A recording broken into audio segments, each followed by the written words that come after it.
Congratulations on surviving in your NFL Survivor pools all the way here up to Thanksgiving. Hopefully, we can continue that and get you beyond Thanksgiving or maybe win your pool this week. I, of course, am Statsational here for the Sharp app, and this is Scratch and Survive, and one of the most in-depth and best analysis shows on Survivor pools you will find anywhere on the internet. So welcome if you are new, and of course, those of you joining me again and have been here in the past, I am especially thankful to you guys for continuing to support me and this channel. All right, guys, we had a really tame week last week, not a lot of upsets. I believe in Circa about 3% of people went out, 4% in total, I think 1% on Buffalo, and then 3% on Vegas. I did talk about Vegas here last week as a potential team that you may want to take in larger pools because, of course, Vegas, not a lot of future value. Some people went ahead and did make that pick in Circa, did not work out. But again, Circa now 900 people left, still a long shot for you in Circa to win that pool. But special rules for Circa, you've got to make a pick this week. It's 13A and 13B. You've got to make that Thanksgiving Day pick. You're also going to have to do that again for Christmas week, which I believe is week 17. You're going to have to make a similar type of pick. You're going to have Christmas Day games, and then you're going to have to pick on the weekend. So it's really an added 2 weeks, 20 weeks in Circa. Grandissimo, the same type of rules. Those in Grandissimo, I don't know how many of you are watching. There's only 6 people in that Grandissimo pool left. But good for you guys to head over to X and check out Grandissimo if you're in a small pool. Just see how people are playing it there. You look at last week, 3 people took Seattle, 2 took San Francisco, 1 on Detroit. And why I tell you guys to look at that, they're playing it pretty much the way you need to be playing a small pool. They've got the added pressure, of course, of having a $100,000 entry, so they're going to play a little bit more conservative to begin with. But really, when you get down to a few people left in the pool, we don't want to take a lot of chances unless we're taking a chance in a high leverage situation. And by high leverage, that's an opportunity where we've got the ability to maybe fade a team that, if there's 5 people left in the pool, if 4 others are going to be on one team, we almost certainly want to be able to get off of that team. Now, knowing that all 4 are going to be on the same team is difficult, right? And erring on the side of caution and just go ahead and taking the team everyone else is going to take is not necessarily a bad idea. But as soon as one person ventures away from that, it becomes to their benefit. If there's one person standalone on a good team, certainly if a team has a higher win percentage than the team that everybody is taking, that becomes a really good opportunity. But knowing what other people are going to take is a game of where we have just a small amount of information. We've got the information, of course, on who the teams are, who they're going to play in the future, but there's not a whole lot of information that we have as far as who other people are going to take. We could see who they potentially could take, but people do crazy things. So it's part of the fun of this pool is trying to figure out the puzzle. What are people going to do? Not just who's going to win the games and who's going to allow us to survive, right? So there's a lot that goes into these pools. Also this week, we've got 2 games, a Sunday night game and a Monday night game. Now, you may not be able to take either of those games, but we talk about hedging a lot here. Certainly when you get down to few amount of people left in a pool. Let's talk about hedging quickly. We can hedge as the pool becomes less and less. So as we get less people in a pool, hedging becomes more prevalent. As we have fewer weeks left in a pool, again, hedging becomes more prevalent. Why? Because if we've got 1,000 people left in a pool, we don't have a lot of equity. Let's say there's 1,000 people. Even if we started with 10,000, we've of course increased our equity. If we had one entry in that pool, we have increased our equity tenfold. But there's still 1,000 people left. So there's the chances of us winning that pool on any of the weeks coming up are going to be very slim. So Circa, for example, with 900 people left in that pool, hedging at this point really doesn't make a lot of sense. Now, if we were in week 18, the number of people in the pool doesn't matter because now we've only got 1 week left. We can't have another week. So now we can hedge a little bit if we want. No matter what the equity is, we can take a portion of that equity and sort of cash it in for some value, because if we lose after 18 weeks, we get nothing. We actually lose our entry, or we can cash in a little bit of equity. Now, the longer you wait, of course, the better the situation is. And in a given week, the most we can wait is to the Sunday night game or the Monday night game. So this week, Denver, New England are the 2 favorites here on Sunday and Monday night. A lot of you may not have them available to you, but if you do have them available, they may be a good option and maybe a good hedge play. Let's bring up the spreadsheet. I was actually doing this. Hopefully this works. I was recording this a little bit earlier, and the spreadsheet did not come up for us. All right.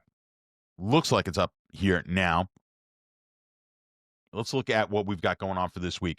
For those of you new, this is a spreadsheet I came together. This really wasn't for consumption. This was really just a spreadsheet for me and pools to kind of figure out how I wanted to allocate my entries. And it really helps you more earlier in the season than it does late. But we do get some value from it late. And this threshold column is the column that we really want to look at when we get down to a few amount of people left in the pool. But I always start the future value weight at 0%. Because I want to see, for you guys, I'm going to start it at 0. What that means is we're not looking at future value at all, and we're looking at the teams that have the highest win percentage. And in this case, it's Seattle and the Rams. Now, a lot of you may not have either Seattle or the Rams. We talked about in Week 9, if you were going to take the Rams in Week 9, that meant you probably were taking the Chargers in Week 13. Well, here we are, right? And a lot of people went that route. We also mentioned here in Week 9, if you took the Chargers, they were slightly that a slight less win percentage or win probability than the Rams did, I believe, in Week 9. But it was going to get you in a situation where in Week 13, you were going to have a lot of leverage against the Chargers. Well, here we are. That situation has now presented itself. If you save the Rams and you can now not have to take the Chargers this week because you took them already in Week 9, you're in a really advantageous situation. And hopefully you took them in Week 9 because, as we're going to look at the future value here for the Chargers, -5, not a very high number. This number is based on the spreads anticipated for the rest of the season for each of these teams. So the Chargers have a lot of tough games left, as we'll see when we go over to Survivor Grid.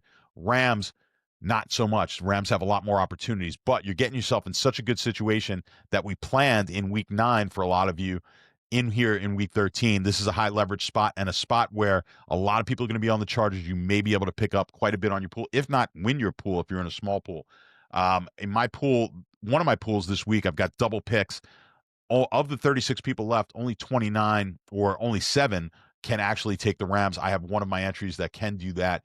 Over in DraftKings, the $1,000 entry pool, I've got the Rams with 1 pick and the Chargers with the other. I basically flipped those on the Week 9 games for this very reason. So we'll see how that plays out. If the Chargers were to lose, I'm going to pick up a lot of equity, assuming the Rams win, even though I will lose one of my entries. So I like that situation for myself this week, certainly in that pool.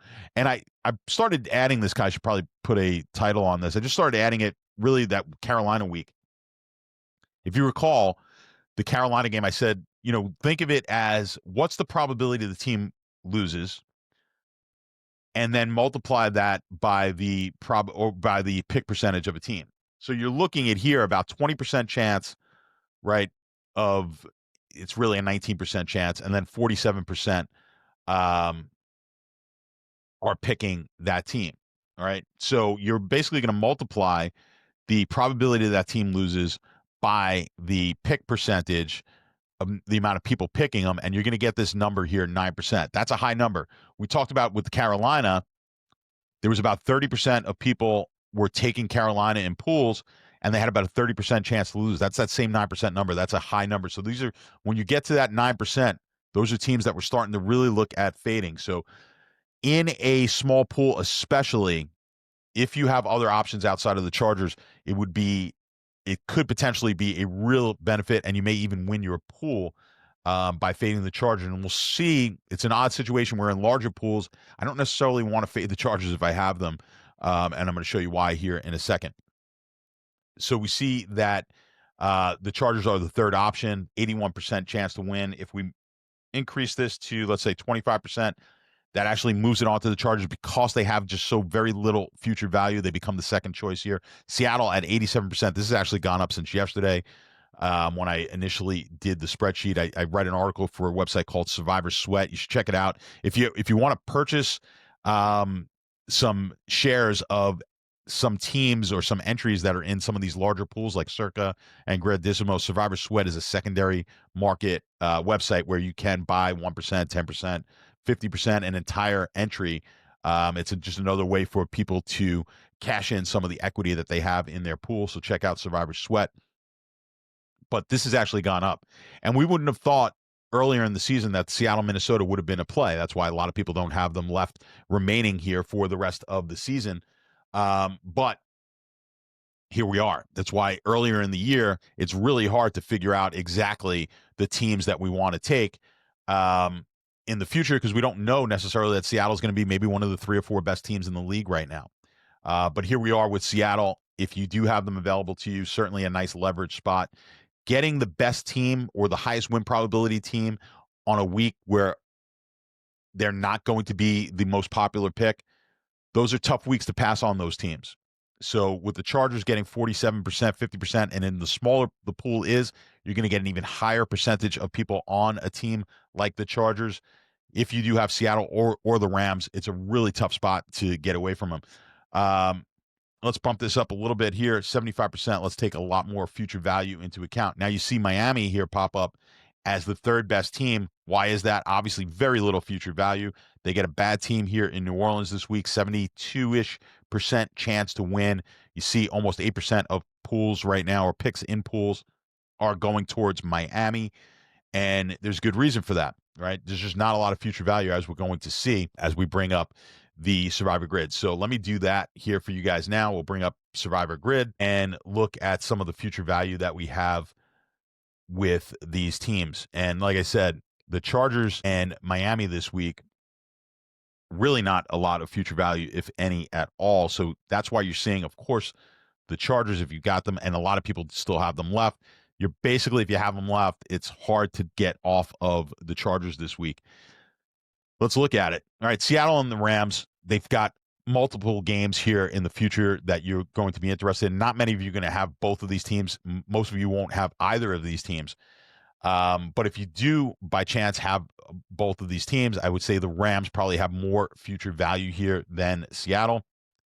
It's going to be up to you, but it's an envious situation if you've got both of these teams still available, maybe 2 or 3 of the best teams in the NFL. The Chargers, why are people taking them? Obviously, they're a big favorite here this week, over an 80% chance to win against Vegas at home. But then we've got them home for Philly, can't like that, at Kansas City, at Dallas, home for Houston, and at Denver. If you don't take the Chargers now, it's going to be really difficult to have an opportunity to take them in the future. So that's why a lot of people, this is it. They're going to unload here. If you got the Chargers left to take, you're going to be taking the Chargers this week more than likely. Now, unless you're in a small pool and you just look at it and you're like, every one of us have the Chargers left, more than likely everyone's going to go ahead and take the Chargers. If you want to take that chance and you have one of these other teams, there's a lot of good teams available. We'll go back and look at the threshold column in a minute over on my spreadsheet, but that's going to let you know what's the lowest threshold I can go. By threshold, we mean what's the lowest win percentage and be in an advantageous situation here. And as this number, pick percentage, goes up, that threshold number goes down. So if you are in a pool of 5 people and 4 of which are going to take the Chargers, you're almost at you're at an advantageous situation to just take any other team that's favored in that game, just about. But of course, you need to know everyone's going to take the Chargers. As soon as one other person gets off them, it changes the metrics a bit. And if they get off them and get on the same team you're on, it totally wipes out your play. So these are some of the tough decisions that we have to make in Survivor. Again, it's just a game of where we don't have all of the information at all times. But if you're in a larger pool, this is the unusual situation. If you're in a larger pool that's going to get 18 weeks and you have the Chargers, it's really tough for me to advise you not to take the Chargers this week, because the fact that they just don't have any future value. We're just not going to take them again. And the thought of getting through 18 weeks and not taking the Chargers, who, not saying they're one of the 5 best teams in the league, but they're certainly one of the 18 best teams in the league. And if you're in a pool with multiple picks, you're going to need even more than 18 picks. Just circa needing 20 picks, having the Thanksgiving games and the Christmas games. Tough to get off the Chargers if you advance over the Thanksgiving games here and make your way till Sunday, 13B, as it is for you guys. It's going to be hard to not take the Chargers in a pool like that where you need 20 picks, right? So in larger pools, it's going to be real hard to get off them. But let's jump down to Jacksonville, a team that a lot of people have as well.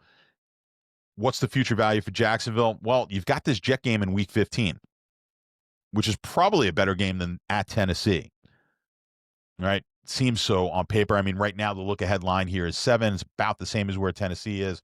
If Jacksonville wins their next two, certainly if they beat Indianapolis, this line is going to be maybe even more than 7. Depends on what the Jets do, of course, in their games as well. But let's figure it's going to be about a touchdown. And you've got to look at what else we've got in Week 15. You've got Philly, who a lot of you have taken. They're an option again this week against Chicago. Certainly those in Circa are going to be on Philly quite heavily this week.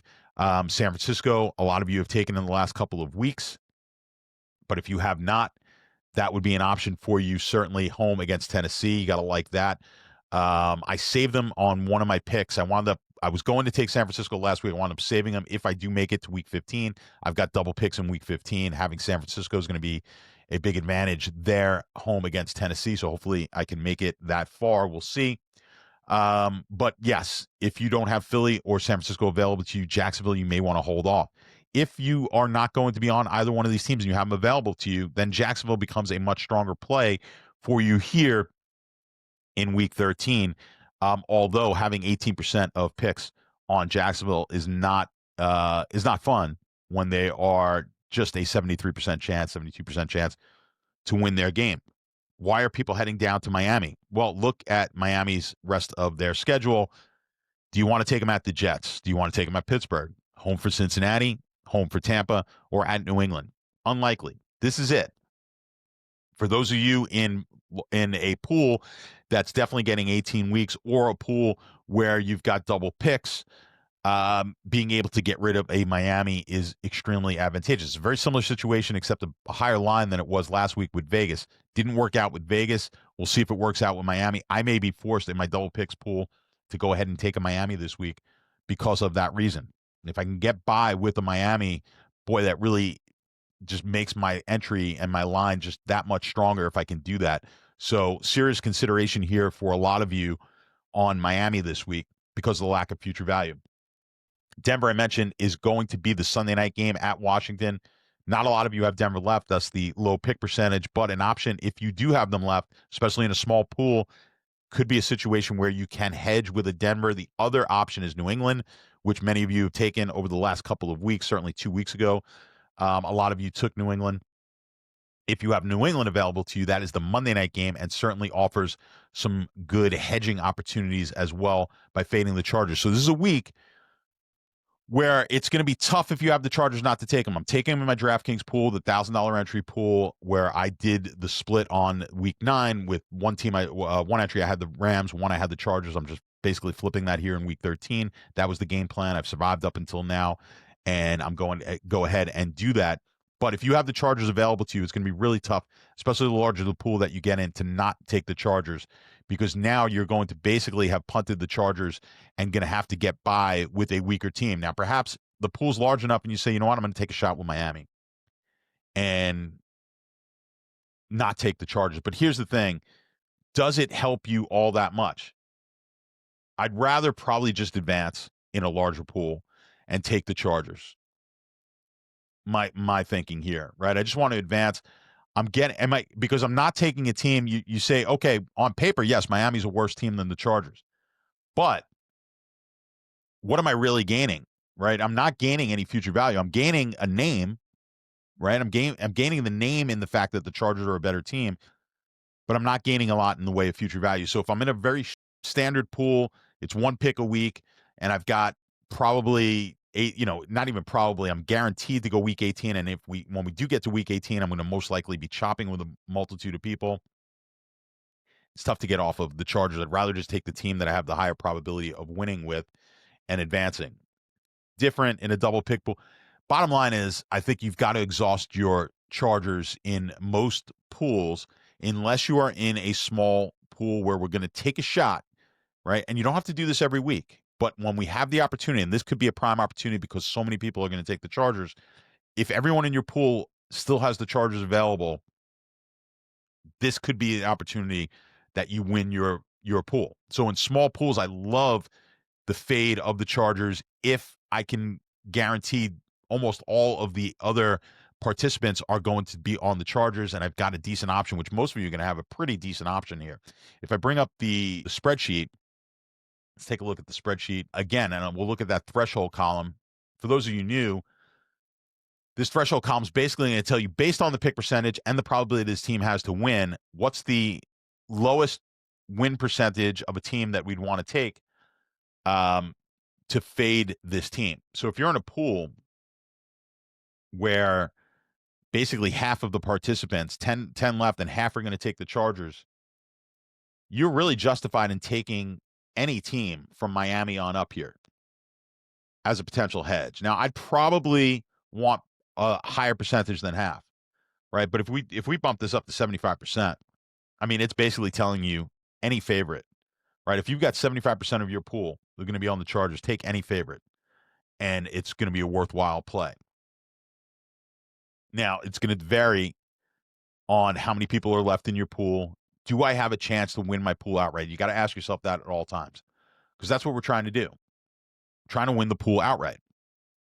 So if I can get myself in a situation where I win the pool outright, I want to take that shot. If you're unsure, then you're going to go ahead and just take the Chargers. Because the downside is if you're down to 4 people in your pool, 5 people in your pool, and you try to outsmart everybody, and then 2 other people in your pool do the same thing, well, now the people who took the Chargers are at an advantage. Unless, of course, you're taking Seattle or the Rams. If you have Seattle or the Rams and you're in a small pool, I think you absolutely have to make that pick. Let everyone take the Chargers. You've got the advantage here. You're taking a team with a higher win percentage.